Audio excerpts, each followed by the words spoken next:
Hi everyone. Nifty last Friday session என்ன லெவலில் target கொடுத்துருந்தாங்க. ஸோ கம்மிங் வீக்கில் நிஃப்டி என்ன டார்கெட்ஸ் இருக்கும் அப்படிங்கிறத இந்த வீடியோவில் நம்ம டீட்டெயில்டாக பார்க்கலாம். ஸோ லாஸ்ட் ஃப்ரைடே நம்ம என்ன சொல்லியிருந்தோம் அப்படின்னா, ப்ரீவியஸ் டே க்ளோஸ் ஆக்சுவலாக 24,200க்கு மேலே நிஃப்டி இருந்தது அப்படின்னா ஃபஸ்ட் லெவலாக 300 அதையும் பிரேக் அவுட் பண்ணிச்சுன்னா மார்க்கெட் வந்து 24,400க்கு போகும் அப்படின்னு சொன்னோம். ஸோ இன்னும் 24,400க்கு வந்து நிஃப்டி ரீச் ஆகலை. பட் ஆனால் ஆல்மோஸ்ட் 24,370 கிட்ட மார்க்கெட் வந்து போயிருந்தாங்க. ஓகேங்களா, 71 நீங்கள் பார்த்தீங்கன்னா தெரியும் ஹை லெவல்ஸ். அதே போல் டவுன் சைடில் இருந்தால் மார்க்கெட் வந்து இந்த இடத்துக்கு கீழே, ஸோ ஃபஸ்ட்டு 5 மினிட்ஸ்லேயே மார்க்கெட் வந்து க்ளோஸ் வைக்கல, ஒரு லாங் ஸ்வீப் கொடுத்துட்டு மார்க்கெட் வந்து இந்த இடத்துல இருந்து மார்க்கெட் வந்து பவுன்ஸ் ஆகிட்டாங்க ஃபஸ்ட்டு 5 மினிட்ஸ்லேயே. பார்த்தீங்கன்னா தெரியும் ஏன் இந்த இடத்துலேருந்து மார்க்கெட்ஸ் பவுன்ஸ் ஆனாங்க அப்படின்னா, இந்த இடம் தான் இந்த இடத்துக்கான ஆர்டர் பிளாக். அப்போது ஆர்டர் பிளாக்குக்கு மேலே மார்க்கெட் வந்து இந்த இன்சைட் பார் தெரியுது இல்லைங்களா, இந்த இன்சைட் பார் தான் ஆர்டர் பிளாக். அதனால் இந்த ஆர்டர் பிளாக்கில் மார்க்கெட்டை வந்து இருந்த பெண்டிங் ஆர்டர்ஸ் எல்லாத்தையுமே கலெக்ட் பண்ணிவிட்டு மார்க்கெட் வந்து பவுன்ஸ் ஆகிட்டு போக ஆரம்பிச்சிட்டாங்க. ஏன் மார்க்கெட் இந்த இடத்துல கலெக்ட் பண்ணிட்டு மேலே போயிடுச்சு அப்படின்னு பார்த்தீங்கன்னா, இந்த டீட்டெயில் எல்லாத்தையுமே வந்து நம்ம இப்போது அடுத்து எப்படி இருக்கும் மார்க்கெட் அப்படிங்கிறதுல டீட்டெயிலாக பார்க்கலாம். ஸோ இருந்தாலும் இந்த இடம் சொல்கிறேன். ஸோ இந்த இடத்துல ஏன் அப்படின்னா, மார்க்கெட் வந்து 5 மினிட்ஸில் பிரேக்அப் ஸ்ட்ரக்சர் கரெக்டாக மார்க்கெட் வந்து ஒரு ஹை போச்சு பிரேக் பண்ணிட்டாங்க அப்படின்னாலே கீழே இருக்கிற ஆர்டர் பிளாக்ஸை வந்து மார்க்கெட் எடுத்துகிட்டு போக தான் செய்வாங்க. ஓகேங்களா, அப்போது இந்த பிரேக் ஆஃப் ஸ்ட்ரக்சருக்கான ஆர்டர் பிளாக் வந்து ஃபஸ்ட்டு இங்கே இருக்கும்.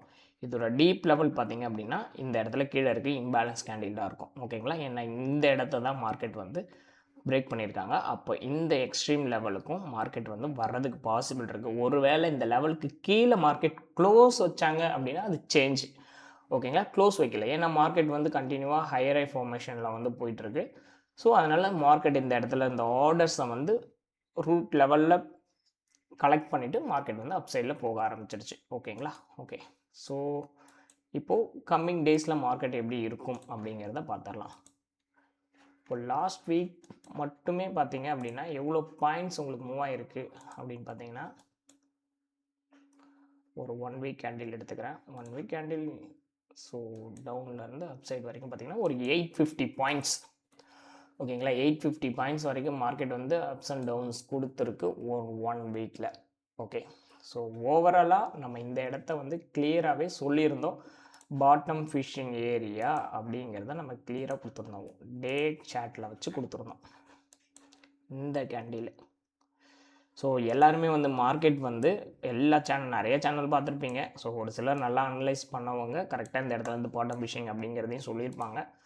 நிறைய பேர் மார்க்கெட் வந்து கிராஷ் ஆகிடுச்சு, கீழே போக போகுது அப்படிங்கிறத தான் சொல்லிகிட்டு இருந்தாங்க வாரனால். பட் ஆனால் நம்ம என்ன சொல்லியிருந்தோம்னா, இது பாட்டம் ஃபிஷிங்கான ஏரியா அப்படிங்கிறத நம்ம கிளியராக சொல்லியிருந்தோம். பட் ஆனால் உங்களோட ஃபினான்ஷியல் அட்வைஸரை கேட்டுட்டு எடுங்க அப்படின்னு சொல்லியிருந்தோம். ஏன் அப்படின்னா, நம்ம வந்து சஜஷன் யாருக்கும் கொடுக்கக்கூடாது. நம்மளோட எஜுகேஷன் பர்பஸாக வந்து யூடியூப்பில் சொல்லாமே தவிர, பட் சஜஷன் இதை நீங்கள் பண்ணுங்க அப்படின்னு சொல்லி யாருக்கும் சஜஷன் கொடுக்கக்கூடாது. பட் என்ன நடக்க சினாரியோ இருக்குது அப்படிங்கிறத எஜுகேஷன் பர்பஸில் என்ன சொல்லணுமோ அதை நம்ம கொடுத்துருந்தோம். அதே மாதிரி இந்த இடத்துல இருந்து மார்க்கெட் மேலே போக ஆரம்பிச்சிருச்சு. ஓகே, இப்போது மார்க்கெட் 1 டே டைம் ஃப்ரேமில் என்ன லெவல் இருக்குது அப்படிங்கிறதெல்லாம் பார்க்குறதுக்கு முன்னாடி, நாளைக்கு இல்லை நெக்ஸ்ட் வீக் என்ன சினாரியோ நடக்கும் அப்படிங்கிறதுக்கு முன்னாடி, கிஃப்ட் நிஃப்டி லாஸ்ட் ஃப்ரைடே எப்படி முடிஞ்சது அப்படிங்கிறதையும் பார்த்துருவோம். ஸோ கிஃப்ட் நிஃப்டி நம்மளோட டைமிங் செஷன் முடிஞ்சதுலேருந்து நீங்கள் பார்த்தீங்க அப்படின்னா லெவல்ஸ், ஸோ இந்த இடத்துல காமிக்கல உங்களுக்கு டே போனதுனால. ஸோ 1 ஹவர் போடுறேன், மார்க்கெட் பாருங்கள். மார்க்கெட் என்ன நம்மளோட டைம் முடிஞ்சதுக்கப்புறம் இது போயிருப்பாங்க, அதனால் நீங்கள் 1 ஹவர் 5 மினிட்ஸ் அந்த மாதிரி போனீங்கன்னா உங்களுக்கு காமிக்கும். 24,700 கிட்ட கிஃப்ட் நிஃப்டி வந்து இருக்குது. ஆல்மோஸ்ட் பார்த்தீங்கன்னா ஒரு 300 பாயிண்ட்ஸ் பாசிட்டிவ் சினாரியோவில் இருக்குது. ஸோ இந்த 300 பாயிண்ட்ஸ் பாசிட்டிவ் நாளைக்கு ஓப்பன் ஆகணும் நிஃப்டியில் அப்படிங்கிறது கிடையாது, கம்பல்சரிலாம் கிடையாது, கம்பல்சரிலாம் இல்லை. பட் ஆனால் இது ஒரு இண்டிகேஷனாக நம்ம எடுத்துக்கலாம். இது ஏன் நடந்தது அப்படின்னு பார்த்தீங்கன்னா, ஸோ ஈரான் அண்ட் யூஎஸோட சீஸ்ஃபயர் வந்து, ஸோ அந்த பேச்சுவார்த்தை வந்து கொஞ்சம் ஸ்மூத்தாக முடிஞ்சிருக்கு அப்படிங்கிற ரீசன்னால் மார்க்கெட் வந்து ஹை போயிருக்கு. அது இப்போ நடந்தது. பட் ஆனால் டெக்னிக்கல் எந்த இடத்துல நம்ம ஐடென்டிஃபை பண்ணோம்னு பார்த்துக்கோங்க. 21,000 கிட்டேயே ஓகேங்களா, ஆல்மோஸ்ட் 22,000 21,000 இந்த ரேஞ்சுக்கிட்டேயே நம்ம வந்து வந்ததுன்னா மார்க்கெட் மேலே தான் போகும் அப்படிங்கிறத கண்டுபிடிச்சிட்டோம். பட் ஆனால் சீஸ் ஃபயர் அனௌன்ஸ் பண்ணி இடையில மார்க்கெட் என்னென்னமோ நடந்தது. பட் ஆனால் end of the day positive.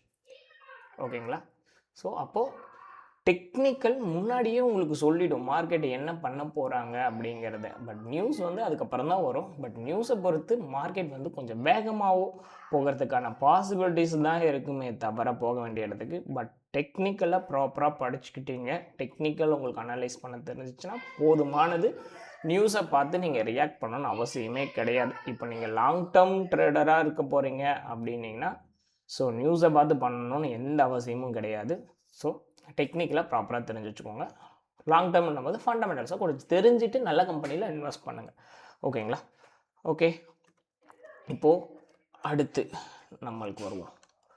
இப்போது 1 day டைம் ஃப்ரேமில் என்ன சினாரியோவில் இருக்காங்க அப்படிங்கிறத கிளியராக பார்த்துருவோம்.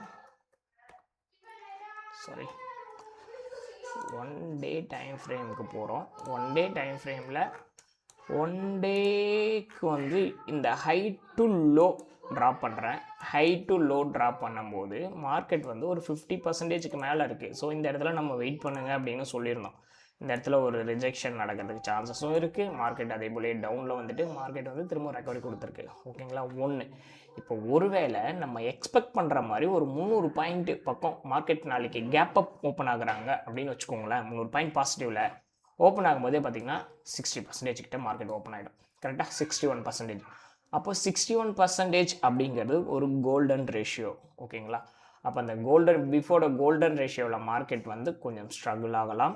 இல்லை மார்க்கெட் இங்கேருந்து ரிவர்ஸ் ஆகி கீழே வரலாம். இல்லை சைட்வேஸில் கூட முடிஞ்சிடலாம். ஏன்னா அதுக்கு அடுத்த நாள் டியூஸ்டேவே பார்த்தீங்கன்னா மார்க்கெட்டில் நிஃப்டியோட வீக்லி எக்ஸ்பெரி. ஸோ எக்ஸ்பெரிக்கு முன்னாடி நாளும் சில நாட்களில் இந்த மாதிரி கேப் அப் மார்க்கெட் நடந்துச்சு அப்படின்னா சைட்வேஸில் இருக்கிறதுக்கான பாசிபிலிட்டிஸ் இருக்குது. மார்க்கெட் வந்து ஒரு 400 பாயிண்ட்ஸ் 300 பாயிண்ட்ஸ் கேப் அப்பில் ஓப்பன் ஆச்சு அப்படின்னா ட்ரேட் எடுக்காமல் வெயிட் பண்ணுங்கள். நீங்கள் எடுக்கும்போது என்ன ஆச்சுன்னா மார்க்கெட்டு மூவே ஆகலை அப்படின்னா டிகே ஆகிடும். டிகே ஆகிடுச்சு, ஆப்ஷன் பையர் வந்து ரொம்பவே வந்து லாஸஸ் ஃபேஸ் பண்ணுவீங்க. அதுவும் இல்லாமல் மறாவதுனாலே எக்ஸ்பெரியும் கூட. அதனால் வெயிட் பண்ணுங்கள். மார்க்கெட் ரிவர்ஸ் ஆகிறதுக்கும் சான்சஸ் இருக்குது. இல்லை உங்களுக்கு ப்ரெடிக்ட் பண்ணி கரெக்டாக எடுக்க தெரியும் அப்படின்னா உங்களோட ஃபினான்ஷியல் அட்வைசர் உங்களுக்கு தெரிஞ்ச டெக்னிக்கலாக யூஸ் பண்ணிக்கோங்க. இது என்னோடய சஜஷன்ஸ், அவ்வளோதான். அப்போது 1 டேயில் மார்க்கெட் வந்து 1 டே டைம் ஃப்ரேமில் 24,800 கிட்ட 750 to 800 இந்த ரேஞ்சில் வந்து கேப் அப் ஓப்பன் ஆனால் ஓப்பன் ஆகிறதுக்கு பாசிபிள் இருக்குது. அது கோல்டன் ரேஷியோ அப்படிங்கிறத மைண்டில் வச்சுக்கோங்க. அடுத்து அப்படியே இந்த டைம் ஃப்ரேமை 1 ஹவருக்கு மூவ் பண்ணிட்டு போகிறேன். 1 ஹவருக்கு மூவ் பண்ணிட்டு போனால் ஆல்ரெடி நம்ம சொன்னோம் 1 ஹவர் டைம் ஃப்ரேமில் மார்க்கெட் வந்து கிளியராக அப் ட்ரெண்டில் இருந்துகிட்ருக்காங்க. ஸோ இங்கேருந்துலாம் வரையில் சும்மா இங்கேருந்து என்ன கொடுக்குறேன், லோ ஹை திரும்பவும் ஒரு லோ பிரேக் அவுட்டு. அதுக்கப்புறம் இந்த இடத்துல ஃப்ளிப் கொடுத்து நீங்கள் ஃப்ளிப்பாகவும் எடுத்துக்கலாம், இல்லை இன்டியூஸ்மெண்ட்டு கீழே இன்டியூஸ்மெண்ட்டில் இருந்து மார்க்கெட் வந்து திரும்பியிருக்காங்க. இந்த இடம் மார்க்கெட் வந்து பிரேக் கொடுத்துருக்கு. திரும்பவும் கீழே வந்துட்டு திரும்பவும் இந்த இடம் மார்க்கெட்டு. பட் ஆனால் இங்கே க்ளோஸ் கிடையாது. இந்த இடம் மார்க்கெட் போனாங்க, பட் இந்த லோ வந்துச்சே தவிர க்ளோஸ் இந்த இடம், இந்த இடத்துக்கு க்ளோஸ் இது. அப்போ இங்கே ஹை வந்து மாறிடுது, க்ளோஸ் வைக்கல. அதனால் இது ஹை, இந்த இடத்துக்கு மார்க்கெட் போயிட்டு இது லோ, திரும்பவும் இதுக்கு மேலே மார்க்கெட் வந்து க்ளோஸ் வச்சுருக்கு. திரும்பவும் இங்கே கீழே வந்த மார்க்கெட் இந்த இடம் திரும்பவும் க்ளோஸ் வைக்கலை. ஸோ க்ளோஸ் வச்சுருந்தா நாளைக்கு வச்சிடும். ஓகேங்களா, அதை அடுத்து பார்த்துக்கலாம், வச்சா பார்த்துக்கலாம். ஓகேங்களா, அப்போது மார்க்கெட் வந்து கிளியராக ஹையர் ஹை ஃபார்மேஷனில் போயிட்டுருக்காங்க. ஓகே, அப்போது மார்க்கெட் இப்படி போகிறாங்க அப்படிங்கும்போது அடுத்த level order blocks supply zone demand ஜோனெல்லாம் எங்கெங்கே இருக்குது அப்படிங்கிறத கிளியராக பார்த்துட்டு போயிடுவோம். இப்போ மார்க்கெட்டில் அடுத்து ஃப்ளாட்டாக ஓப்பன் ஆனாங்க அப்படிங்கிறதுக்கு முன்னாடி கேப் அப் ஓப்பன் ஆகும்போது இந்த இடம் கரெக்டாக 24,800 கிட்ட இருக்குது. அப்போது நான் இந்த ரிஜெக்ஷன் ப்ளஸ்ஸு இந்த இன்சைட் பார் சேர்த்துட்டு, நான் அந்த இன்சைட் பார் என்னவா இருக்குது அப்படின்னு பார்த்தீங்கன்னா ஃபேர் வேல்யூ கேப்பாக இருக்குது. அது ஃபுல்லாத்தையும் மார்க் பண்ணுறேன். ஓகேங்களா, அப்போது மார்க்கெட் வந்து 24,700 to 850 இந்த ரேஞ்சு வரைக்கும் 1 ஹவர் டைம் ஃப்ரேமில் வர்றதுக்கு பாசிபிள் இருக்குது. இப்போது இதையும் மார்க்கெட் பிரேக் பண்ணாங்க அப்படின்னா இந்த இடத்துல ஒரு கேப் இருக்குது. கரெக்டாக? இந்த கேப்பு ப்ளஸ் இன்சைட் பாருமே இந்த இடத்துல இருக்குது. அப்போது நான் இன்சைட் பார் ஃபார்ம் ஆகிறதுக்கு முன்னாடி இருந்த இந்த கேண்டிலை மார்க் பண்ணிக்கிறேன், இன்சைட் பாரோட சேர்த்து. அது இந்த கேண்டிலை மார்க் பண்ணனாலே இன்சைட் பார் உள்ளே வந்துடும். ஓகேங்களா? அடுத்த ரேஞ்ச் எங்கே இருக்குது அப்படின்னா 25,150லேருந்து 25,300 இந்த ஜோன் வரைக்கும் மார்க்கெட் போகிறதுக்கான பாசிபிள் இருக்குது நெக்ஸ்ட் வீக்கில். ஓகேங்களா? அப்சைட் மூவ்மெண்ட்ஸ் கண்டினியூஸாக கொடுத்தாங்க அப்படின்னா. அப்போ அப்சைட் மூவ்மெண்ட் நம்ம பார்க்கும்போது டவுன் சைட்லேயும் என்ன ரேஞ்ச் இருக்கும் அப்படிங்கிறதையும் கிளியராக பார்த்துடலாம். அப்போது இந்த இடத்துக்கான ஆர்டர் பிளாக் எதுவுமே கிடையாது. ஓகேங்களா? மார்க்கெட் மேலே போயிடுச்சு அப்படின்னா இந்த இடத்துல இருக்கும். அப்சைடாக மார்க்கெட் போனாங்கன்னா இந்த கேண்டில். ஸோ பிரேக் அவுட் கொடுத்துருச்சு அப்படின்னா, இந்த இடம் பிரேக் அவுட் கொடுத்தா, ஓகேங்களா, பிரேக்கப் ஸ்ட்ரக்சர் நடந்தது அப்படின்னா மார்க்கெட் வந்து இது ஆர்டர் பிளாக்காக, இந்த இடம் ஆர்டர் பிளாக்காக உங்களுக்கு கன்வெர்ட் ஆகும். அதுக்கும் கீழேயுமே ஒரு ஆர்டர் பிளாக் இருக்குது, இன்சைட் பார் இருக்குது, இந்த இடம் இருக்குது, இந்த இன்சைட் பார் இருக்குல்ல, இந்த கேண்டில் இருக்குது. நான் இதை டீப் லெவலாக இங்கே மார்க் பண்ணிக்கிறேன். ஓகேங்களா? ஸோ நான் ஒரே ஒரு இண்டிகேட்டர் யூஸ் பண்ணுறேன் இன்சைட் பார் கண்டுபிடிக்கிறதுக்காக மட்டும். ஸோ இந்த லெவல் அந்த இடம் என்னென்னு பார்த்தீங்கன்னா, ப்ரீவியஸ் டே அன்றைக்கி ஃப்ரைடேக்கு முன்னாடி டியூஸ்டே அன்றைக்கி க்ளோஸ் கிட்டே இருக்குது 24,200. ஓகேங்களா? இந்த இடம் இந்த லெவலுக்கும் கீழே மார்க்கெட் இருக்காங்க அப்படின்னா இந்த இடத்துல ஒரு கேப்பு, பெரிய கேப் இருக்குது. சரி, இந்த பெரிய கேப் ஃபில் பண்ணுறதுக்கு சான்சஸ் இருக்குது. அப்போ இந்த பெரிய கேப் வரணும் அப்படின்னா இந்த 23,900 to 23,800. ஓகேங்களா? இந்த இடத்துக்கு மார்க்கெட் வந்துட்டு போக சான்சஸ் இருக்குது டவுன் சைடில் வந்தால். ஓகேங்களா? இதையும் பிரேக் பண்ணுறாங்க அப்படின்னா டீப் லெவல் இந்த இடம். ஓகேங்களா? இதுதான் டிமாண்ட் ஜோன். இந்த இடத்துக்கு வந்துட்டு மார்க்கெட் திரும்பலாம். ஸோ இப்போ 1 hour டைம் ஃப்ரேமில் மார்க்கெட் அப்போ நெக்ஸ்ட் வீக்கில் எந்த ரேஞ்சுக்குள்ளே இருக்கலாம் அப்படின்னு பார்த்தீங்கன்னா, ஒரு 23,500 to 552 into 550 இந்த ஜோன்லேருந்து ஒரு 25,300 இந்த ரேஞ்சுக்குள்ளே இருக்குது. அப்போது ஒரு 1,500 to 1,700 பாயிண்ட்ஸ் பிட்வீன் ரேஞ்சுக்குள்ளே கம்மிங் வீக்கில் நிஃப்டி இருக்கிறதுக்கான சான்சஸ் இருக்குது. ஓகேங்களா? அப்போது நாளைக்கு என்ன நடக்கலாம்? நாளைக்கு கேப் அப் ஆகிறதுக்கான பாசிபிலிட்டிஸ் இருக்குது. ஒன்று, ஒரு வேளை இந்த கேப் அப்லாம் நடக்காமல் ஃப்ளாட்டாகவே மார்க்கெட் போகுதுங்க அப்படிங்கிற பட்சத்தில் என்ன அப்படின்னா, ஒரு 24,400க்கு மேலே மார்க்கெட் இருக்கணும். இந்த இடம் நம்ம ஆல்ரெடி சொல்லியிருந்தோம், இந்த இடத்துக்கு மார்க்கெட் வரல, இந்த இடத்துக்கு மேலே மார்க்கெட் க்ளோஸ் கொடுத்துட்டாங்கன்னா, ஓகேங்களா, க்ளோஸ் கொடுத்தா மார்க்கெட் அடுத்து 500 to 550 இந்த ஜோனுக்கு போகும். ஸோ சும்மா அனலைஸ் பண்ணாமலாம் கொடுக்கல, நீங்கள் ஜூம் பண்ணி பார்த்தீங்கன்னா தெரியும்.